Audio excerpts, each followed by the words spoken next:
आपने सोचा है कि टेडी बियर को कैसे और क्यों बनाया गया था? सुसाइड करना भी एक क्राइम है। चिप्स के पैकेट में हवा क्यों भरी जाती है? एक मेंटल डिसऑर्डर होती है जिसमें ब्रेन विजुअलाइज करना भूल जाते हैं। क्या आपने पेड़ों के ऊपर पेड़ देखे हैं? ऐसे ही मजेदार फैक्ट्स और किस्से को जानने के लिए बने रहना वीडियो के लास्ट तक।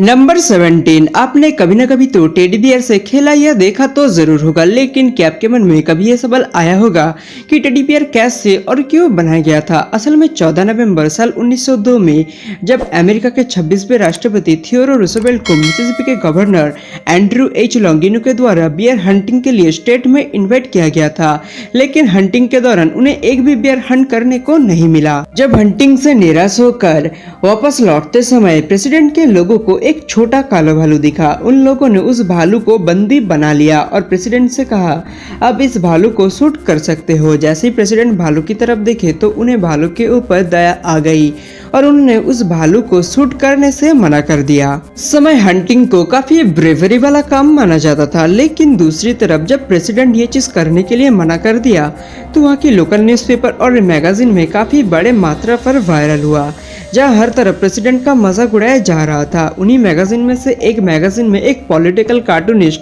किलफोर्ड वेरीमैन के द्वारा प्रेसिडेंट का मजाक उड़ाते हुए इस इमेज को ड्रॉ किया गया था। लेकिन ब्रुकलिन के एक स्टफ टॉय क्रिएटर मॉरिस बिक्टम को ये इमेज देखकर एक आइडिया आया और उन्होंने प्रेसिडेंट की दरियादिली से इंस्पायर होकर एक भालू जैसी शेप का खिलौना बनाया और उस समय उसका नाम दिया गया टेडीज बियर। और गजब बात यह है कि जब प्रेसिडेंट को ये टॉय गिफ्ट के तौर पे दिया गया तो प्रेसिडेंट इससे इतना ज्यादा खुश हुए कि उन्होंने तुरंत ही मॉरिस को बहुत बड़े मात्रा पर इस तरह की टेडी बियर बनाने की परमिशन दे दिया ताकि फ्यूचर में आने वाले जनरेशन टेडी बियर से लगाव हो सके। नंबर 16। एमिना एपेंडिवा। इस 11 साल की लड़की का फेस एक काइंड ऑफ आर्ट है। इसे देखकर कोई ये नहीं बोल सकता कि एक्चुअल में ये बिना मेकअप के ऐसा दिखते हैं, लेकिन ये सच है।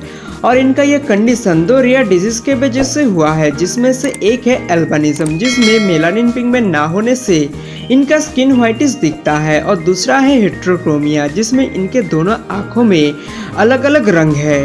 नंबर 15। अपने बर्ड्स के पंख तो जरूर देखा होगा, लेकिन क्या आपको पता है कि एक ऐसा बर्ड है जिसका पंख इंडियन करेंसी के हिसाब से 6 लाख रुपए में बेचा गया था? असल में ये पंख थी विलुप्त हो चुके हुइया बर्ड की, जिसको साल 2010 में न्यूजीलैंड के ऑक्शन में इंडियन करेंसी के हिसाब से 6 लाख रुपए में बेचा गया था। और यही वो कारण है कि इस पंख को दुनिया की सबसे एक्सपेंसिव पंख माना जाता है। नंबर 14। एलईडी स्टिक फिगर नाम की एक ऐसा यूनिक कपड़ा आते हैं जो कुछ ऐसा दिखते हैं, और ऐसे कस्ट्यूम को क्रिसमस या कोई भी सेलिब्रेशन के टाइम पहना जाता है।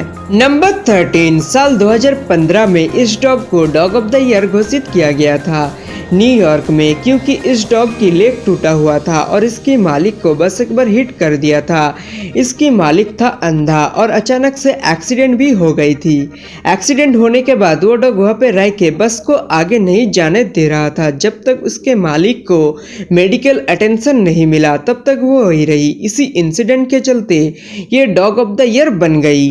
नंबर 12। स्नूजलेस अलार्म एक ऐसा अलार्म है जिसमें आप सुबह उठकर अपना पैर इस अलार्म पर नहीं रखते तब तक ये बंद नहीं होगा। नंबर 11। अभी आप मास्क की वैल्यू तो जानते ही होंगे, लेकिन क्या आपको पता है कि दुनिया की सबसे एक्सपेंसिव मास्क कितने रुपए की है? तो दुनिया की सबसे जो एक्सपेंसिव मास्क है वो ये है। इसकी कीमत है लगभग 11 करोड़ रुपए और ये पूरी तरह डायमंड से बना है। नंबर 10। एक बार जर्मनी और इंडिया के बीच हॉकी मैच चल रहा था।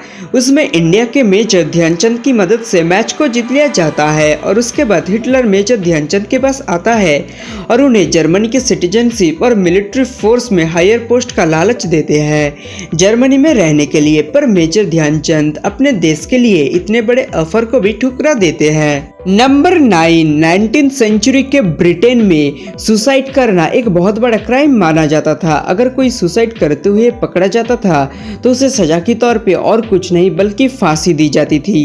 नंबर 8, आपने चिप्स का पैकेट तो जरूर देखा होगा जिसमें चिप्स कम हवा ज्यादा होती है, लेकिन क्या आपने सोचा है कि इसमें हवा क्यों फिल किया जाता है? वेल, इसका पहला रीजन है पैकेट को बड़ा दिखाने के लिए। दूसरा रीजन है इसमें आम हवा यानी ऑक्सीजन नहीं बल्कि नाइट्रोजन होती है जो पैकेट के अंदर चिप्स को टूटने से बचाती है। तीसरा और आखिरी रीजन है चिप्स को खराब होने से बचाती है, जिसमें हमें ये चिप्स खाने में और टेस्टी और क्रंची लगते हैं। नंबर 7, किसी भी चीज के छोटे से छोटे लेकर बड़े पार्ट्स पर वो पार्ट्स किस कंट्री में बना है इसके बारे में लिखा हुआ होता है। एग्जाम्पल के तौर पे इंडिया में ऐसे बहुत से पार्ट्स होता है जिसमें मेड इन इंडिया या मेड इन जापान ऐसे बहुत से कंट्रीज का नाम लिखा हुआ होते हैं। लेकिन क्या आपने सोचा है कि जितने भी रोबोट्स या इक्विपमेंट्स को स्पेस में भेजा जाता है तो उनके सर्किट बोर्ड या पार्ट्स पर क्या लिखा जाता है? अब बहुत से लोगों को ये लग रहा होगा कि उसमें भी मेड इन इंडिया या मेड इन यूएसए लिखा जाता होगा, लेकिन ऐसा नहीं लिखा जाता। एक्चुअल में स्पेस में भेजे जाने वाले सभी इक्विपमेंट्स पर किसी कंट्री के नाम की जगह made on earth by human लिखा जाता है।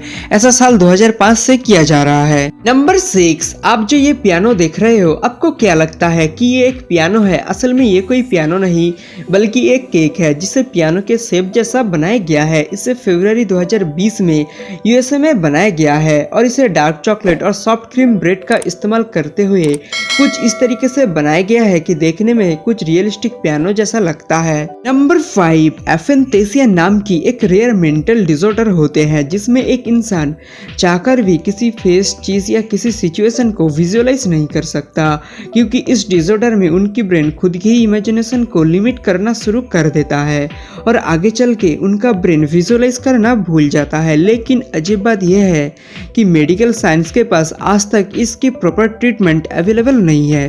नंबर 4, हवाई में एक क्लॉक है जो 1:04 पे रुका हुआ है। असल में 1960 में एक 20 फीट सुनामी इसी इलाके में 1:04 पर आया था और सुनामी के प्रभाव के चलते वहाँ का ये क्लॉक रुक गया था और ये क्लॉक को वापस कभी ठीक नहीं किया गया और ये आज भी वैसे ही है उस सुनामी के याद में। नंबर 3, क्या होगा अगर ह्यूमन ब्रेन का सेल चूहे के अंदर इंसर्ट कर दिया जाए?